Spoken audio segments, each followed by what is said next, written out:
ஏன் அன்பு குழந்தையே, எதற்காக காத்திருந்தாயோ அது உனது வாயிற்கதவை விரைவில் தட்டப்போகிறது. நான் உனக்கு எதையும் செய்யவில்லை என நீ கதறி அழுத நாட்கள் முடிவுக்கு வரப்போகிறது. இனியும் நீ கலங்கி நிற்க தேவையே இல்லை. நீ நினைத்த காரியங்கள் கைகூடி வரப்போகிறது. உன் வெற்றியை தடுக்க நினைக்கும் எந்த கெட்ட சக்தியாக இருந்தாலும் அதை நான் நிச்சயமாக தடுத்து நிறுத்துவேன். நீ கேட்டதை விட சிறந்ததையே உனக்கு கொடுப்பேன். தற்போது என் மீது உன் நினைவை கொண்டு வா. மற்றதை நான் பார்த்துக் கொள்கிறேன். கொஞ்சமாவது என்னுடைய ஞாபகம் உனக்கு இருக்கட்டும். விதைத்தவன் தூங்கினாலும் விதை தூங்குவதில்லை. நீ செய்த நன்மை தீமைக்கு நிச்சயம் என்றாவது பலன் கிட்டும் என்பதில் சந்தேகம் வேண்டாம். நிலைத்து நிற்கும் நிலையான வருமானத்தை பெற உனக்கு ஆவணம் செய்துவிட்டேன். உனக்கு யாரும் இல்லை என ஒரு துளி கூட நினைக்காதே. யார் சாயலிலாவது நான் வந்து நிற்பேன். இறைவன் சிலவற்றை தாமதமாக கொடுத்தாலும் தரமானதாக கொடுப்பார்கள். ஆக கவலைப்படாமல் இருங்கள். நல்லதே நடக்கும். நிச்சயமாக நான் உங்களுக்கு வருவேன்.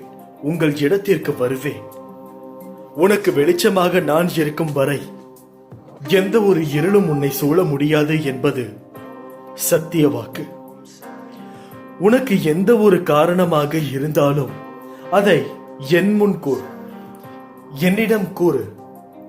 மாற்றங்கள் ஏற்பட போகிறது. அதற்கு உன்னை தயார்படுத்திக் கொள். எப்போது என் மீது முழுமையாக பாரங்களை சுமத்தி உண்மையான பக்தியை செலுத்தி விட்டாயோ அப்போதே உன் மீது பக்தி செலுத்த ஆரம்பித்து விட்டேன். இடையில் ஏற்பட்ட சில குழப்பங்களால் உனது எண்ணங்கள் எனது விருப்பத்திற்கு மாறாக மாறியது. இதனால் கட்டுப்பாட்டை இழந்து ஓடிய வண்டியை போல நடந்து கொண்டாய். என்னுடைய பிடியில் இருந்து எவரும் விலக முடியாது. உன்னை பலமுறை விபத்துகளில் இருந்து சரியான நேரத்தில் அதில் இருந்து காத்திருக்கிறேன். உன்னை தேடி வந்து அமர்ந்து கொண்டு இருக்கிறேன். என்னை நிராகரித்து விடாதே. நான் உன்னுடன் இருக்கிறேன். எப்போதும் கைவிட நினைக்கவே மாட்டேன். மனதில் ஏற்பட்ட குழப்பம், சலனம், இதனால் பலமுறை பாதை மாறி போக இருந்த உனது மனதை எனது பிடியில் வைத்துக் கொண்டு இருக்கிறேன். எத்தனை பிரச்சனைகள், எத்தனை சண்டைகள், எத்தனை துயரங்கள் கடினமாக அனுபவித்தாய். ஒரு முடிவு இல்லாமல், கடிவாளம் இல்லாமல் அத்தனையும் உன்னை தொடர்ந்து கொண்டே இருந்தது. உன்னை வழிநடத்தி அழைத்து செல்வேன். அப்படியே உனது பிள்ளைகளை நான் வழிநடத்துவேன். எத்தனை ஜென்மங்கள் ஆனாலும் தொடர்ந்து வழி நடத்துவேன். இதுவரை நீ கடந்து வந்த பாதையை மறந்துவிடு. உனது எண்ணங்கள் தலையெழுத்தை மாற்றி அமைப்பது பெரிய விஷயம் அல்ல. அதை நான் மாற்றி பல வருடங்கள் ஆகிறது. இதுவரை செய்த பாவங்களையும் மன்னித்து உனக்கு புது வழியை காட்டப் போகிறேன். நோயற்ற வாழ்வு வழங்கப் போகிறேன். விரைவில் நல்ல செய்தி உனது செவிகளில் வந்து சேரும். முழு கவனத்தையும் என் மீது திருப்பு. இப்போது செய்யும் பணியில் இருந்து விடுபட நினைக்காதே. உன்னை நீ நினைத்து பார்க்க முடியாத அளவிற்கு உயர்த்த போகிறேன். நம்பிக்கையோடு காத்திரு. பொறுமையோடு இரு. யார் வேண்டுமானாலும் எதை வேண்டுமானாலும் பேசட்டும். உங்கள் பாதையில் உறுதியாக செல்லுங்கள். உங்கள் மீது நம்பிக்கை வையுங்கள். உங்கள் மீது வைக்கிற அசைக்க முடியாத நம்பிக்கையே என் மீது நீங்கள் வைக்கிற நம்பிக்கையாகும். என்னால் எதுவும் முடியும் என்று சொல்லுங்கள். நிச்சயம் அது முடியும். காரணம், உன்னில் இருப்பது நீ அல்ல, நான். படைத்தவனுக்கே பாதுகாக்கவும் தெரியும், வழிகாட்டவும் தெரியும். புரியவில்லை என இப்போது நீ பயணித்துக் கொண்டிருக்கும் வழியும் அவனே செதுக்கியது. பாதையும் பயணமும் புரிய கர்மம் விலகி தர்மம் பழக்கு. நிச்சயமாக சகலவித பிரச்சனைகளுக்குமான தீர்வுகளை நான் உங்களுக்கு தருவேன்.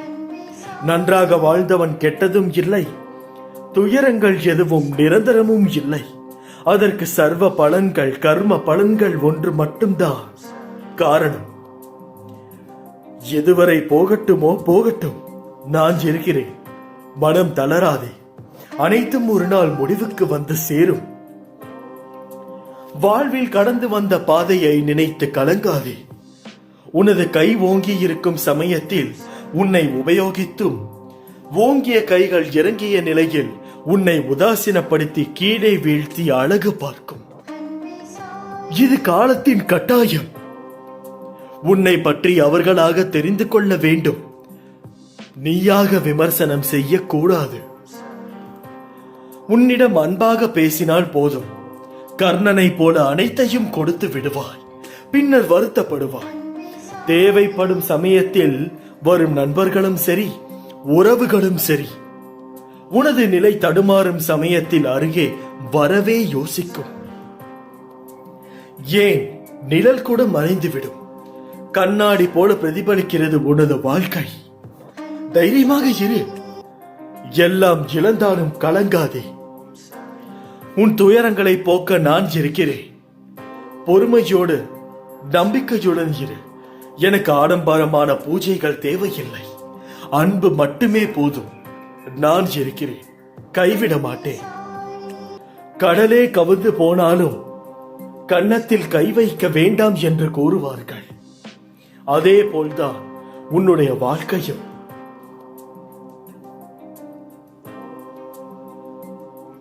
எந்த ஒரு சூழ்நிலையிலும் எந்த ஒரு காரியங்களிலும் நாம் தோற்றுவிட்டோம் என்று அயர்ந்து உட்காரவே வேண்டாம். ஆக இந்த பழமொழியே வேறு விதமான ஒன்றுதான் உண்மை. அது என்னவென்றால், கடலே கவிழ்ந்தாலும் நாம் எந்தவித நேரத்திலும் திருட செல்லக்கூடாது என்பதுதான் முழுமையான அர்த்தம். அது மருவி இப்படி ஆகிவிட்டது. இதில் கூட உங்களுக்கு பாகுபாடு தெரியலாம். இது இரண்டு வாக்கியங்களையும் நாம் எவ்வாறு எடுத்துக்கொள்கிறோம் என்பதில்தான் உங்களுடைய வாழ்க்கையே இருக்கிறது. இந்த விஷயங்களை கூர்ந்து கவனித்தால் இதில் உள்ள உங்களுடைய வாழ்க்கையின் அர்த்தங்கள் புரிய தொடங்கும். என்னவென்றால், இரண்டு வாக்கியங்களில் இருப்பதும் நல்ல காரியம்தான். அதை நாம் மனதார உணர வேண்டும். உணர்ந்தால் மட்டும் போதாது. உங்களுடைய வாழ்க்கையில் நடக்கும் ஒவ்வொரு சூழ்நிலைகளிலும் நீங்கள் இதோடு அதை பொருத்தி பார்க்க வேண்டும். பொருத்தி பார்க்க தொடங்கினால் மட்டும்தான் உங்களுடைய வாழ்க்கையில் நடக்கும் சில சிறிய அற்புதங்களையும் உங்களால் உணர முடியும் என்பதில் எந்தவித சந்தேகமும் இல்லை. நீங்களாக மாறும் வரை உங்களுடைய வாழ்க்கையில் எந்தவித மாறுதல்களும் நடக்காது. நான் இருக்கிறேன், ஆனால் நீங்கள் அதற்கு ஒரு முன்னோடியாக இருக்க வேண்டும். முதற் படி நீங்கள் எடுத்து வைத்தால்தான் மீதமுள்ள 9 படிகளை நான் எடுத்து வைக்க முடியும். அதற்கு நீங்களும் உதவ வேண்டும். எதற்கெடுத்தாலும் யார் இருந்தாலும் இல்லை என்றாலும் பரவாயில்லை, என்னுடைய அப்பா பார்த்துக் கொள்வார் என்று கூறுகிறீர்கள். ஆனால் உண்மைதான், நான் பார்த்துக் கொள்வேன். அந்த நம்பிக்கை எனக்கு மிகவும் அன்பான ஒரு நம்பிக்கை. ஆனால் அவர் பார்த்துக் கொள்வார் என்று ஒரே இடத்தில் அமர்ந்து இருப்பதுதான் மிகவும் தவறான ஒரு விஷயம். நீங்கள் அதற்கான வேலையை செய்ய தொடங்குங்கள். என்னுடைய அனுகிரகம் இருக்க இருக்க நீங்கள் செய்யக்கூடிய ஒவ்வொரு செயல்களிலும் உங்களுக்கு வெற்றி கிடைக்கும் என்பதில் சந்தேகமே வேண்டாம். ஆக நீங்கள் தான் இதை முழுக்க தொடங்க வேண்டும். நீங்கள் தொடங்கினால் மட்டும்தான் என்னால் இது சாத்தியம். உங்களுடைய கர்ம பலன்களையும் நினைத்து மனதில் வைத்துக்கொண்டு இன்றே உங்களுடைய லட்சியத்திற்காக, உங்களுடைய வேண்டுதலிற்காக, உங்களுடைய பிரார்த்தனைகளிற்காக அந்த விஷயத்தை வைத்து ஒரு படி எடுத்து வைக்க தொடங்குங்கள். நிச்சயமாக அற்புதம் நடக்கும். கஷ்டம் என்பது எல்லாருக்கும் வருவது. அதன் பிடியில் இருந்து யாரும் தப்புவது இல்லை. இதை தெரிந்தும் உணராமல் இருக்கிறாய். மற்றவர்களுக்கு கஷ்டம் என்றால் முன்னால் ஓடிப்போய் ஆறுதல் சொல்வாய். இப்போது உனக்கு கஷ்டம் என்ற நிலை வந்ததும் ஆற்றாமல் என்னென்னவோ நினைத்து வாழ்வில் பிடிப்பில்லாமல் இருக்கிறாய்.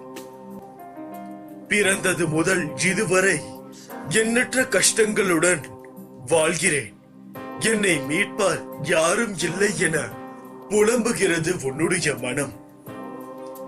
எப்போது இந்த செய்தி உன் கண்களில் பட்டதோ அப்போதே நீ விடுதலையின் படியில் காலை வைத்து விட்டாய் என்பதை உறுதியாக நம்பு. இதுவரை இப்படி எதுவும் உன் கண்களில் படவில்லையே. இப்போது இந்த செய்தி உன் மனதில் நிற்கிறதே, அப்படியானால் உனக்கு விடுதலை உறுதி அல்லவா? அனைவர் மீதும் கருணை கொண்ட இந்த பக்கிரி அன்புடன் உன்னையும் பாதுகாப்பான். இப்போது நீ பிரச்சனைகள், தடங்கல்கள் என்னும் கடலில் கழுத்து வரை மூழ்கி இருக்கலாம். துக்கமும் வேதனையுமாகிய படுகுழியில் ஆழமாக அமிழ்ந்து போயிருக்கலாம். அதை பற்றி வருத்தப்படாதே. அமைதியாக பொறுமையை கடைபிடி. கவலையை விட்டொழி. அதனால் இதோ உன் மென்மையான கரங்களால் உன்னை வருடிக்கொண்டு உன் பக்கத்தில் தான் நான் உனக்காக இருக்கிறேன். நீ விரைவில் அனைத்து இன்பங்களையும் பெறுவாய். என்னுடைய சிலை உனக்கு ஆறுதலை தருவது போல நீ உணர்ந்தால் உனக்கு முடிவில்லா ஆனந்தத்தையும் அமைதியையும் நான் தர தயாராகிவிட்டேன் என்று அர்த்தம். நீ பயணிக்கும் வாழ்வில் என் துணை நிச்சயம் இருக்கும். சகல சௌபாகியமும் நீ பெறப்போகிறாய். ஆகையால் நீ எதற்காகவும் கவலைப்பட தேவையே இல்லை. கவலைப்படுவதும் வீண்தான். யாராவது உன்னை ஒதுக்கி வைத்தால் கவலை ஏன்? யார் உன்னை எந்த தூரத்தில் வைக்கிறார்களோ அந்த தூரத்தில் வாழ கற்றுக்கொள். அதனால் ஒரு நஷ்டமும் இல்லை. உன்னோடு நான் தான் இருக்கிறேனே, அது போதாதா உனக்கு? ஒன்று மட்டும் குழந்தையே, உனக்கு முன்னால் இன்பம் கொடுத்ததெல்லாம் பின்னால் நிச்சயமாக துன்பத்தை தரும்.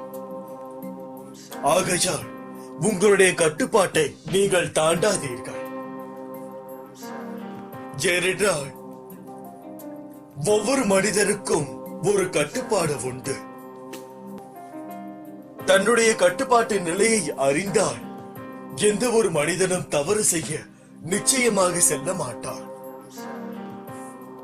ஆகையால் ஒவ்வொருவருடன் பழகும் போதும் உங்களுடைய கட்டுப்பாட்டை அறிந்து செயல்படுங்கள், செயலாற்றுங்கள். ஏனென்றால் அப்பொழுதுதான் நீங்கள் செய்யும் தேவையில்லாத தவறுகளிடத்தும், நீங்கள் செய்யவே கூடாது என்று நினைக்கும் தவறுகளிடத்தும் இருந்தும் நீங்கள் தப்பிக்க முடியும். இல்லை என்றால் அந்த மாயை உங்களை கட்டி போட்டுவிடும். ஒரு இருட்டு அறையில் அந்த இருட்டு அறையை தேடி என்னுடைய மெழுகுவர்த்தி தேடி வரதுக்குள் நீ உன்னையே அழித்துக் கொள்வதற்குண்டான சாத்தியங்களும் உண்டு. ஆகையால் எந்த ஒரு நேரத்திலும் உங்களுடைய கட்டுப்பாட்டை அறிந்து செயல்பட்டால் நிச்சயமாக உங்களுக்கு வரக்கூடிய பிரச்சனைகள் பாதியாக குறையும் என்பதில் எந்தவித சந்தேகமும் இல்லை. அது மட்டுமல்லாமல் ஒருவன் தன்னுடைய குடும்பத்தை எவ்வளவு அன்பாக நேசிக்கிறானோ அவ்வளவுக்கு அவ்வளவு அந்த குடும்பம் நிலைத்திருக்கும் என்பது அர்த்தம். தேவையில்லாமல் வாக்குவாதம் செய்து கொண்டு விதண்டாவாதம் செய்து கொண்டு இருப்பது தேவையில்லை. அந்த குடும்பத்தில் அமைதி என்பது இல்லாமல் போய்விடும் கடைசி வரை. ஆகையால் தேவையற்ற வாக்குவாதங்களையும் விதண்டாவாதங்களையும் விட்டுவிடுங்கள். அதிகமாக பேசினால் என்றுமே ஆபத்தானது என்பதை யோசித்துக் கொள்ளுங்கள். ஒரு முறை ஒரு வார்த்தையை பயன்படுத்தும் போது பல முறை அதை யோசித்து பயன்படுத்துங்கள். ஏனென்றால் சொல்லாத வார்த்தைக்கு நீங்கள் முதலாளி. அப்படி இருக்கையில் ஒவ்வொரு வார்த்தையையும் நாம் பார்த்து பார்த்து பேச வேண்டும். இல்லையெனில் நிச்சயமாக நீங்கள் செய்யாத தவறை கூட உங்கள் மேல் சுமத்துவதற்கு ஒரு சிலர் மிகவும் தயாராக இருப்பார்கள். அதாவது உங்களுக்கு பின்னிருந்து வேலை செய்பவர்கள். நீங்கள் எந்த ஒரு சூழ்நிலையிலும் மேலே வளர்ந்து விடக்கூடாது என்பவர்கள். உனக்கு எது நல்லது என்று உன்னை விட எனக்கு நன்றாக தெரியும். நீ வேண்டாம் என்றாலும் உனக்கு நல்லதென்றால் நான் அதை தந்தே தீருவேன். எந்த ஒரு சூழ்நிலையிலும் அமைதியை இழந்து விடாதீர்கள். அமைதி என்பது ஒரு உடலுக்கும் ஒரு ஆத்மாக்கும் மிகவும் முக்கியமான ஒன்று. அப்படி இருக்கையில் ஒரு 10 நிமிடம் தினமும் அமைதியாக இருங்கள். அந்த அமைதியில் எண்ணற்றவற்றை யோசியுங்கள். என்ன செய்ய வேண்டும் என்று உறுதியளியுங்கள். நீ நம்பிக்கையுடன் என் பேரில் உன் பழுவை சுமத்தினால் நான் நிச்சயமாக அதை தாங்குவேன். என் குழந்தையின் பாரத்தை தாங்காமல் நான் வேறு யாருடைய பாரத்தை தாங்க போகிறேன். ஆகையால் கஷ்டம் என்பது ஒரு மனிதனுக்கு இயல்பாக வருவதுதான். அதையெல்லாம் நினைத்துக் கொண்டு வருந்தி ஒரு மூலையிலேயே உட்காருவது நன்றல்ல. உன் உற்றார் உறவினர் நண்பர்களே உனக்கு துரோகம் செய்கிறார்கள் என்று ஒருபோதும் நீ வருந்தாதே. என்னை கேவலமாக பேசியவர்கள் எத்தனையோ பேர் இருந்தாலும் நான் அவர்களை யாரும் வெறுக்கவில்லை. அதே போல்தான் உன்னையும் இருக்க வேண்டும் என்று ஆசைப்படுகிறேன். உன் மனதில் உன் எதிரவாகான வாழ்க்கையின் எதிர்பார்ப்புகளை உன் சாய்தேவா அறியாமல் இருப்பேனா? அந்த எதிர்பார்ப்புகளை விட உனக்கான வாழ்க்கையை அதிக பொக்கிஷங்கள் நீ நினைத்தது போல நடக்கும். இப்போது கஷ்டம் இருப்பதால் அதுவே தொடர்ந்து விடுமோ எதிர்காலத்திற்கும் என்று நினைத்து பயப்படாதே. நீங்கள் எந்த ஒரு செயலை எடுத்தாலும் அந்த செயலை பொறுமையுடன் செய்யுங்கள். அதில் எந்த ஒரு இடையூறு வந்தாலும் உடனே அதை நிறுத்தி விடுங்கள். இடையூறு நிறைந்த காரியம் என்றும் வெற்றி அடைந்ததாக சரித்திரம் இல்லை. நீங்கள் எடுக்கும் முடிவுகளில் உள்ள வழிகள் மிகவும் சுமூகமாக இருக்க வேண்டும். அப்படி இருந்தால் மட்டும்தான் வருங்காலத்தில் உங்களுக்கு அந்த முடிவால் எந்த ஒரு தீங்கும் நடக்காது, பிறருக்கும் தீங்கு இருக்காது. அதில் 100% சுமூகமான வழியை எதிர்பார்த்து செய்வதில் எந்த ஒரு ஆட்சேபனையும் யாருக்கும் வராது. அறிந்து செயல்படு. கண்ணை மூடிக்கொண்டு செயல்பட்டால் குழி எங்கிருக்கிறது என்பது தெரியாது. குழி இருப்பது இயல்பு. குழியில் நாம் போய் காலை விடுவதுதான் முட்டாள்தனம். அந்த குழி இருக்கும் வழியில் செல்வதும் குழி இல்லாத வழியை தேர்ந்தெடுத்து செல்வதும் உன்னுடைய கையில்தான் உள்ளது, உன்னுடைய புத்தியில்தான் உள்ளது. சிந்தித்து செயல்படுங்கள். வாழ்க்கையில் எப்பொழுதும் நீ எதை தேர்ந்தெடுக்க வேண்டும் என்ற குழப்பம் உனக்கு இருந்து கொண்டேதான் இருக்கிறது. எந்த விதமான பிரச்சனையிலும் சரி, எந்த விதமான கடமை உணர்ச்சியிலும் சரி, எந்த விதமான சூழலிலும் என்ன முடிவு எடுப்பது என்று ஒவ்வொரு நாளும் ஒவ்வொரு நொடியும் யோசித்துக் கொண்டே இருக்கிறார். உன்னை சுற்றி இருப்பவர்கள் பலர் இப்படி சொன்னார்கள் என்பதற்காக அந்த முடிவை நீ எடுத்துக்கொள்கிறாய். அந்த முடிவை நீ தேர்ந்தெடுத்தும் கொள்கிறாய். இதனால் முழுவதுமாக பாதிப்படைவது யார் என்று பார்த்தால் நீ மட்டும்தான். ஏனென்றால் சுற்றி இருப்பவர்களுக்கு அந்த சூழ்நிலையுடைய அர்த்தமும் ஆழமும் தெரியாது, புரியவும் வராது. அப்படி இருக்கும் பொழுது அவர் எப்படி உனக்காக முடிவு எடுக்க முடியும் என்று நீ நினைத்து பார்க்க வேண்டும். எந்த ஒரு சூழ்நிலையிலும்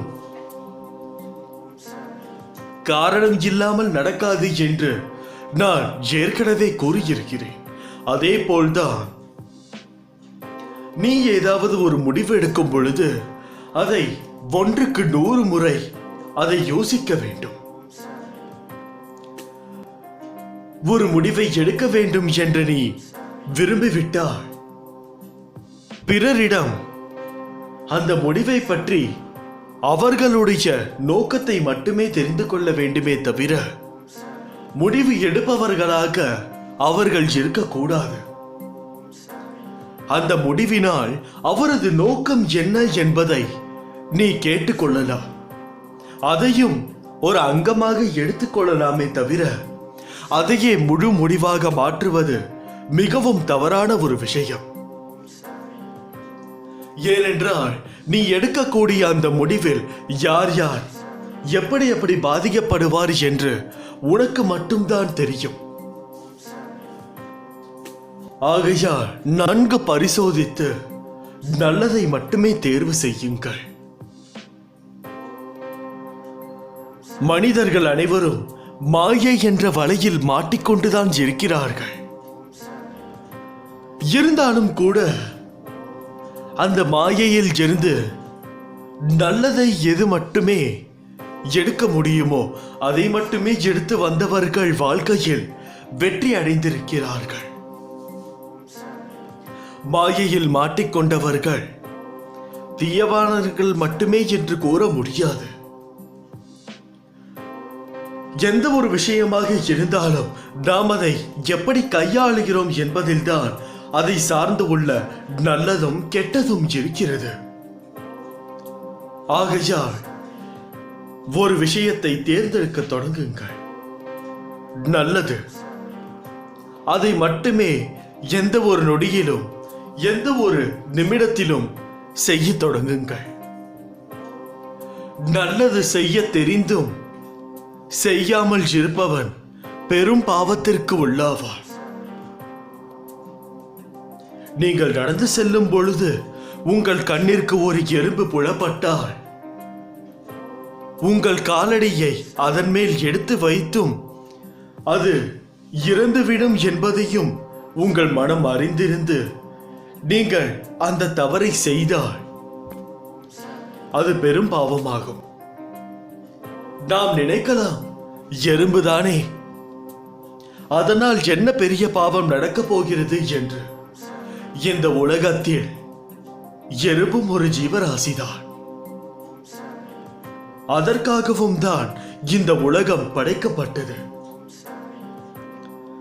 குறிப்பிட்ட ஒரு உயிரினங்களுக்காக மட்டும்தான் இந்த உலகமே படைக்கப்பட்டது. அந்த குறிப்பிட்ட ஜீவராசிகளில் ஒரு ஜீவராசி இல்லை என்றாலும் இந்த உலகம், இந்த பிரபஞ்சம் இந்த அளவிற்கு நிச்சயமாக வந்திருக்காது. ஆகையால் இந்த உலகம் உருவாக ஒவ்வொரு ஜீவராசிகளும் காரணமாக இருக்கிறது. நாம் அதை அலட்சியப்படுத்தவே கூடாது. அதனால்தான் நான் கூறுகிறேன், எந்த ஒரு சூழ்நிலையிலும் எந்த ஒரு ஜீவராசிகள் மூலமாகவும் நான் வருவேன் என்று. கூடியவரை எந்த ஜீவராசியையும் எந்த மனிதர்களையும் காயப்படுத்தாதே. அவர்களுக்கு அந்த விஷயத்தை சொன்னால் காயப்படுவார்கள் என்று தெரிந்தும் நீ அந்த செயலை அந்த நேரத்தில் உபயோகிக்கிறாய் என்றால் அந்த அளவிற்கு நீ பாதிக்கப்பட்டிருக்க வேண்டும் என்பதும் உண்மைதான். ஆனால் அவர்களை கஷ்டப்படுத்துவதற்காக அந்த வார்த்தையை உபயோகிப்பது என்பது மிகவும் கெடுதலான ஒரு விஷயம். நரகத்திலும் சொர்க்கத்திலும் மன்னிக்க முடியாத அளவிற்கு அந்த சொற்கள் சென்றடையும். உடலை காயப்படுத்துவதை விட 100 மடங்கு பாவப்பட்ட விஷயம் பிறரின் மனதை காயப்படுத்துவது.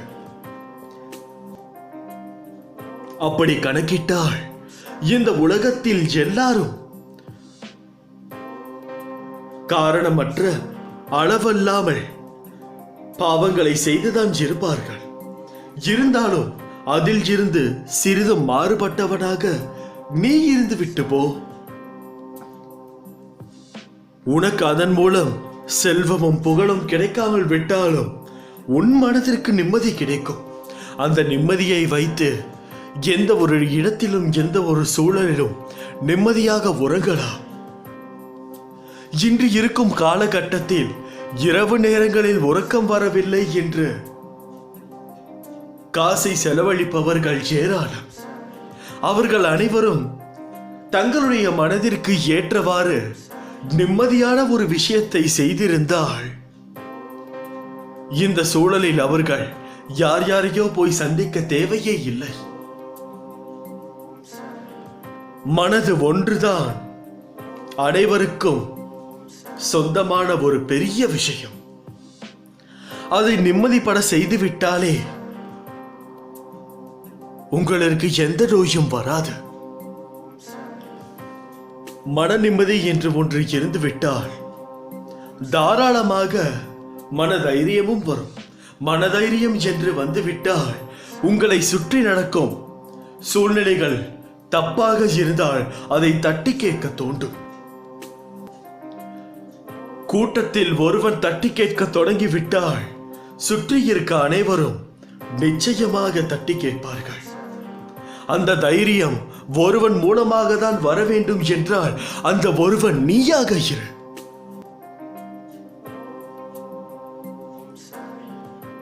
ஆகையால் எந்த ஒரு சூழலையும் பயன்படுத்த தொடங்குங்கள். இன்று இப்பொழுது இந்த நொடி உங்களுக்கு நீங்கள் இதை கேட்கும் பொழுது உங்கள் மனதில் ஒரு எழுச்சி தொடங்கினால் சந்தோஷம்.